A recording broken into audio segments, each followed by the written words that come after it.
The Celtics erase a 20-point second-half deficit, come back and win their third straight game, a 103-95 win over the Indiana Pacers. Lots to talk about, a lot of great individual performances, but a big looming theme of what's been powering the Celtics season. All that coming in just a moment. Jaylen Brown with the flush. Tatum the drive. Tatum the finish. It is Baylor 18. The mission commanded is mission accomplished. For a moment there, this looked like this was heading towards maybe one of the worst losses of the season. The Indiana Pacers were 1-12 on the road entering tonight. They had yet to beat a above 500 team, and yet the Celtics looked pretty lifeless. They were down by 20 early in the third quarter. Nothing was really going their way. A lot of frustrations with the officiating, a lot of frustrations with missed shots, and then meanwhile, the Pacers, who are not a good three-point shooting team, make 8 of their first 9 three-point attempts. And so this just had like all of the makings of a bad night of basketball. In front of TD Garden, this was like their de facto Christmas game because this is right before the holidays. Neemias Queta went out and thanked the fans for the support this season. It had like that holiday feel, and then this was just going all in the wrong direction. And 3 minutes into the second half, Joe Mazzulla pulls all of the starters, except for Hugo Gonzalez, who actually didn't start this game, but he did start the second half. So he pulls Jaylen Brown, he pulls Peyton Pritchard, he pulls Derek White, and Neemias Queta. And instead he puts in Anthony Simons, Sam Hauser, Baylor Scheierman, and Luka Garza. And in that moment, I thought to myself, either this is it, this is the game, and they're about to kind of call it, or they're about to turn it around and this is going to be the most fun win of the season. And pretty quickly, even though the shots weren't necessarily falling, and it wasn't like this group like caught fire, pretty quickly you could tell that it was just another brilliant coaching decision in a season full of them for Joe Mazzulla. And right away, Baylor Scheierman comes in, he draws a charge, Hugo draws a charge, they're getting steals, Anthony Simons hit some timely third quarter baskets. Everybody that was on the floor during that stretch contributed, and a 20-point deficit was erased. And by the time Jaylen Brown checks back into the game, this is just a couple basket game, and the game was very much within reach, and now you're feeling pretty good because you have the crowd behind you, and you also have the more talented basketball team and all the momentum on your side. So it was a tough decision. I'm sure it was a tough decision for Joe to make, but all season long he has prioritized going with whoever is going to help them win right in that moment, and not who makes all the money, not who has the bigger ego. And like to take Jaylen Brown, who's been an MVP level player for this team all season long, and to basically bench him for the entire third quarter until the last couple minutes when you put him back in, it takes a certain level of like both buy-in from your star player that he's not going to get upset, but also like wherewithal for yourself. And Joe Mazzulla has complete confidence in what he's doing right now. The players have complete trust in him, and Jaylen Brown talked about post-game that he was a little bit pissed in the moment, but that he trusts the coaching staff, and obviously it yielded a great outcome. So Hugo ends up playing the entire second half of this game. Baylor plays just the third quarter and doesn't come back in the fourth. And in the fourth quarter, it was like the original group is back out there, right? Derek White, Peyton Pritchard, even Neemias Queta closes this game out despite Luka Garza having an awesome performance. We'll talk about more in a moment here, but to me, like, we talk a lot about pushing the right buttons as a coach and being able to make decisions to really benefit your team. And it's been happening all season long, right? We've seen the rotation change quite a bit. We've seen the starting lineup spots change. For a stretch, it was Josh Minott, then it was Jordan Walsh. We've seen them create this new defensive system that really suits the personnel that they have here.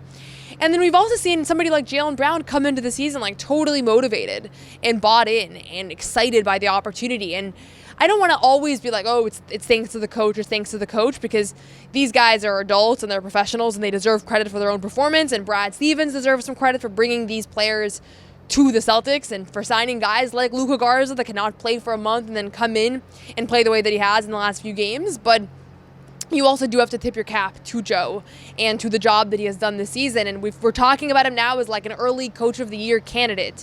But really, this game epitomized that for me. And I loved the decision to pull the starters that third quarter. And it's not even just tonight. Like Peyton Pritchard versus Miami, the last home game, doesn't play in the fourth quarter. It's an Anthony Simons game. Jaylen Brown in Brooklyn earlier this season just didn't play well in the first half. So Joe just pulls him for the first half. And Joe minimizes the stuff. He doesn't want it to become a big discussion topic that he's benching certain guys in favor of others. But Jaylen Brown said after that Brooklyn win, I played like shit in the first half. And so the players themselves own up to it, even when Joe tries to minimize that from being a narrative. And again, I thought this was just a brilliant display. This place was electric in the third quarter. It was one of the most fun couple minutes of basketball of the season. Guys are drawing charges, diving on the floor, grabbing loose balls, getting defensive stops, and the tides of this game just completely turned. And so when the starters came back in and took this game over, it was like all the momentum was on the Celtics side, and now it was just, Derek, Peyton, Jaylen, go make plays and win this basketball game, and they did that. And so that's my first big takeaway from this game, but really from the season. Like, why are they 18-11? Why are they the third best team in the Eastern Conference? A lot of that has to do with the Celtics culture and the job that Joe and his team have done. And I say his staff because it's not just Joe. He has a team of assistants, Sam Cassell, Matt Reynolds, Tony Dobbins, guys that have been with him for a long time now, DJ McClay. And this is the exact same coaching staff as last year's staff. And he brought the same group back. And while there was a lot of roster turnover, I think it really benefited this team that the coaching staff is the same. And I did a profile on Matt Reynolds over the summer. You can check that out. He was our summer league head coach. He's a pivotal part of this team. Tony Dobbins, I have one in the works. So I try to focus on these guys because they are kind of an extension of Joe, and you need to have full trust and buy-in for everybody around. And I think in this game, it wasn't anything completely new, but you could kind of feel that ability to push the buttons that you want to push and play the guys you want to play and not really worry about how guys are going to take it or how guys are going to react. It was on full display for Joe and his team. Second thing I wanted to mention is the guy who has been the hero of the week, the hottest name in Boston, Hugo Gonzalez, the 19-year-old rookie who has just been on a tear in recent days. Had a couple of big performances. First here at TD Garden versus Miami, then has a great game against the Raptors, his first career double-double, and then he comes out here tonight, plays the entire second half of this game. He's a plus 21 in his 36 minutes, plus 21 in a game the Celtics win by 8. And he grabs a career-high 11 rebounds. He has some timely baskets. He has this great moment where he gets a charge and is just so electric with the crowd. And if you have to pinpoint what changed in this game, it was the minutes that Hugo was on the floor. This team had life and this team had energy and joy, and I don't know how he's still doing it. He was asked after the game, aren't you tired? And he was like, yes. And he doesn't even know how he's able to play these minutes because obviously Hugo does not have a lot of experience playing 36, 37 minutes of NBA basketball, but he seems ready for it. And a lot of it I think, has to do with the fact that he comes from a professional background. Guys talk about this all the time, but the adjustment from high school and a year of college to the NBA, it's, leaps and bounds. It's completely different. You're going from playing a couple times a week to now you're playing back-to-backs, the travel schedule, the intensity of film, all that stuff is just different in the pros. And you can just tell that Hugo is not a normal rookie. And there was a great moment after the game. Jason Tatum interrupted his post-game press conference, and kind of here's what he had to say. You can just watch the moment for yourself. So what? You still here? Yeah, I'm still here. Yo, what I tell you yesterday? I can't say it right now, bro. You're a bad motherfucker.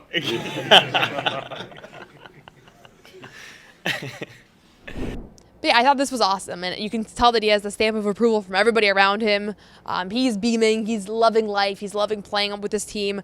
I asked him about his relationship with Baylor Scheierman, who I also want to give a shout out to. Baylor played the majority of that third quarter and was a big part of that game swinging as well. And Baylor has just done a phenomenal job of coming in for a couple minutes and just giving it 100% and making winning plays. And I asked Joe pregame about what is it about Baylor that enables him to be ready to go for 8 minutes, because most NBA players, you have to have a 15-minute spot to really get in a good flow.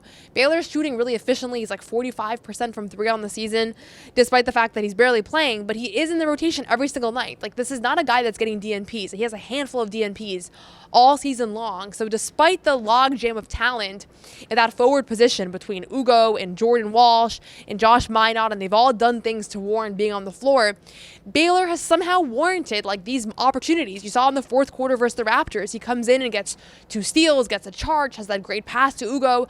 Once again in this third quarter, he made winning plays. And it's fun because Hugo and Baylor are really good friends. I asked Hugo post-game about his relationship. Here's what he had to say about that. You and Baylor celebrating a lot together, laughing a lot together. What's your relationship been like with him? Is he somebody that's been a friend or a mentor or a... I don't want to curse, but he's been so stupid. He's been what? He's been really stupid. We've been really, really great friends, and we have some great times. And obviously, I'm super, super happy when he steps on the court and he changes the game for us. he has just been incredible. Today's game is a lot on his shoulder too, because he was able to not play in the first half, come out in the second half. It's not the first time he does it, and change the game for us. He was part of that run that we had in the third quarter to come back a little bit, and he's just always happy when I play good. We sit together. We're always talking, always giving us feedback, and whenever one or the other is playing good, we're just really happy for each other. So. And I think their relationship, their dynamic kind of epitomizes the joy of this basketball team, and why a lot of people, when I'm out on the streets or when I pick up basketball leagues and I'm talking to people about the Celtics team, they love this team. They love watching this team play. Baylor and Hugo's friendship, like the Celtics' last two first round draft picks, there are only 2 draft picks in the Brad Stevens GM era, in the first round. These guys, they're friends. They're playing off of one another. You could see in the third quarter that their joy of playing together and kind of spearheading that run together was a lot of what catapulted the success here. Baylor Scheierman told me that he's on a Duolingo 100-day streak here.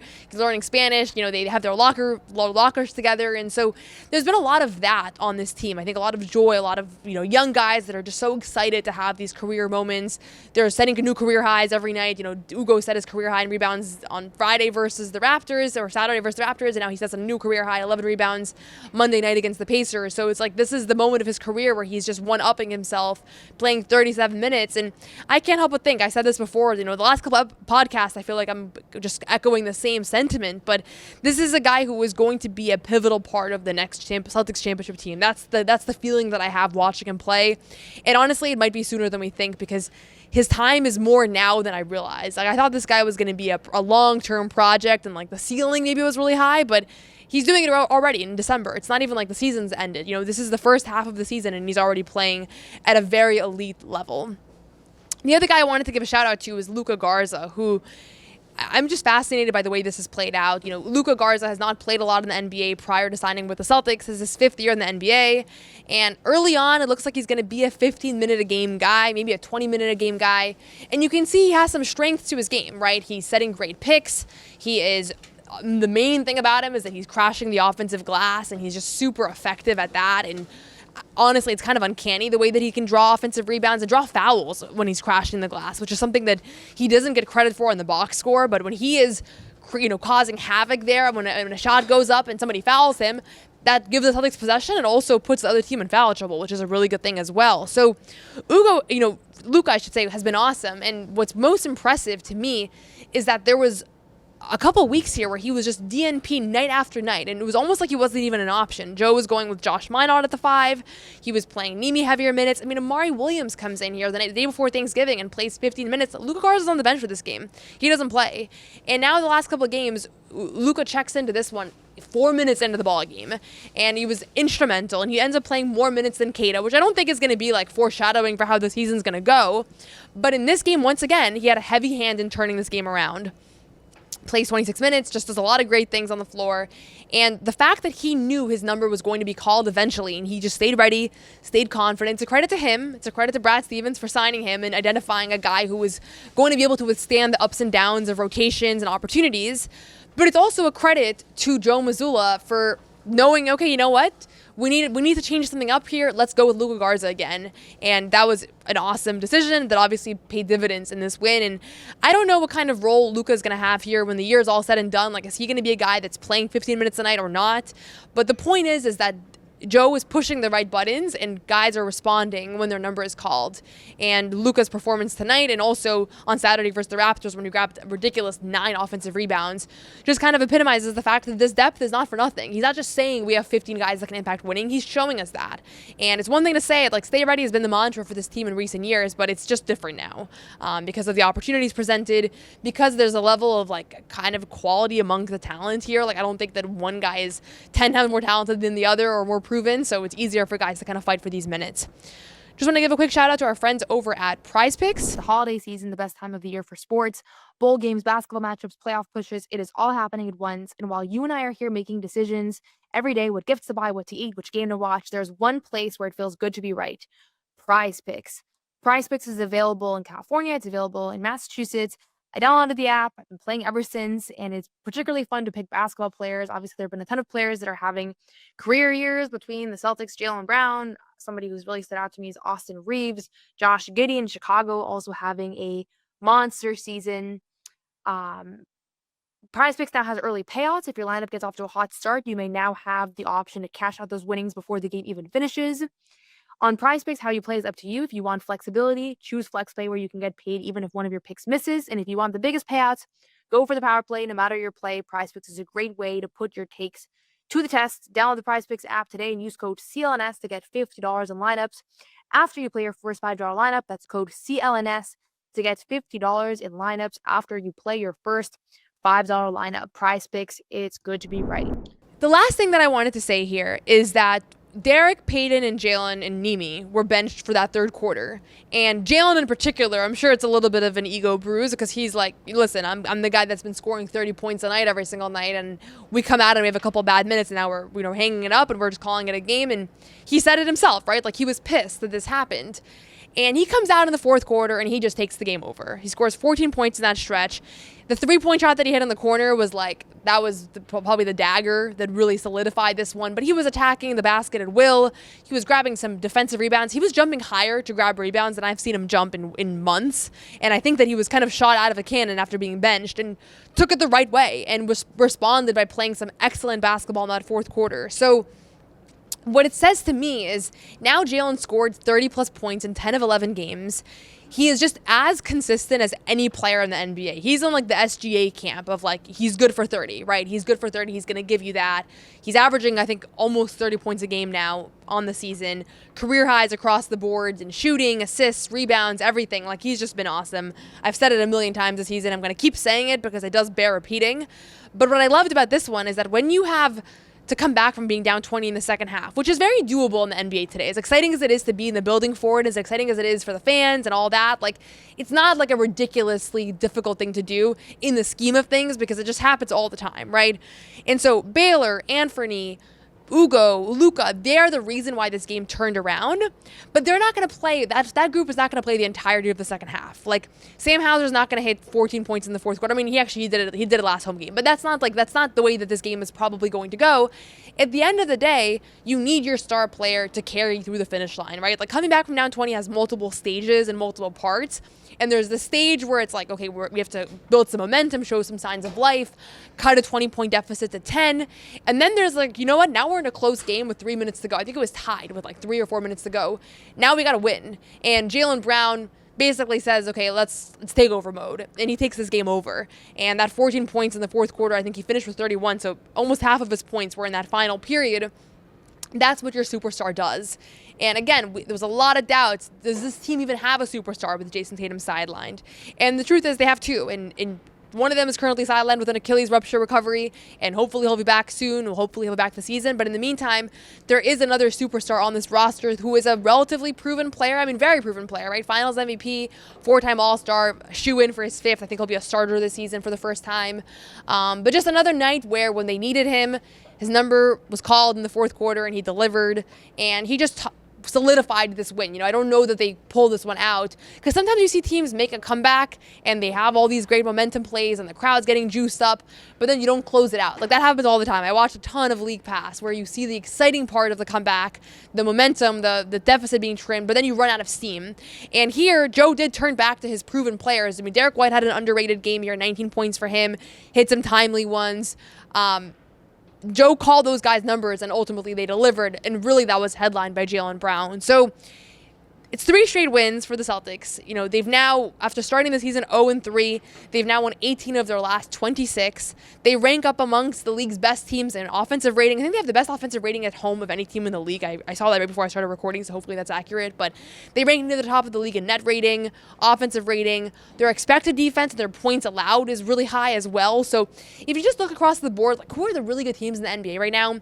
Somehow this Celtics team is one of them. And I was a believer that this team was not going to be bad, but I think even I underrated them. And I didn't want to be a green team. I didn't want to get carried away with like all the hoopla of training camp and believing in the young guys and like in Brad we trust. Like, I didn't want to get too carried away in that stuff, but it's all panning out as expected. You know, there was a lot of discussion around what Jaylen Brown is going to look like without Jason Tatum alongside him and like handling the defensive pressure, and are guys going to be able to slot into bigger roles? And so far it's been a resounding yes. So I don't know what this team's ceiling is. I do know that this is a very special team. I do know that watching this third quarter solidified that for me, that this is like a 1 through 15 kind of team, and it's not every team that's like that. And honestly, like the last couple of years have been awesome. My first season covering the Celtics, they won the championship. I have no complaints. That was a very, very special once in a lifetime season. But there's something once in a lifetime about this team too. Or maybe that's a little bit of exaggeration, but it does feel right now like they have captured lightning in a bottle, and there's just complete trust in one another, in the game plan, and if your number is going to be called, you're going to come out there and you're going to inspire. And this TD Garden crowd was inspired tonight. They were inspired by Luka Garza, who got a standing ovation when he checked out of the game and was just like drenched in sweat and looked like he had left it all out there. They were inspired by Hugo drawing charges by Baylor, by Jaylen Brown, who finally got some MVP chants at the line. Like, I think this crowd is starting to really embrace what it is that he's done for the city this year, but also over the past decade. So it all kind of came together. It's fitting that Isaiah Thomas was in the building a couple nights ago, because this feels like an Isaiah Thomas style season where expectations are just being surpassed on a nightly basis. And now I'm starting to think, first I was like, this is a feel-good team. Maybe they'll make the playoffs. Maybe they'll make a push in a playoff series. I'm starting to think like this team can actually be very, very good. Like, what if they make a deep run? What if they're contenders? I don't know. I'm going to see some crazy things if this winning continues. So they're 18-11 right now. Obviously, they have a road trip coming up here. A lot of teams they haven't faced yet. They haven't seen the Thunder. They haven't seen the Spurs. They haven't really been out west much yet. So we'll see how they fare when they match up against those teams. But there's a lot to like. There's a lot to like about the different ways that they're winning every single night. It starts with Joe Mazzulla. It starts with Jaylen Brown. But it goes all the way down to the young guys. So that's it for us for now. Let me know what you think about this game. What's been standing out to you? Any positive takeaways that I missed? I should give a shout out to Anthony Simons, who Joe Mazzulla brought up on his own accord post-game.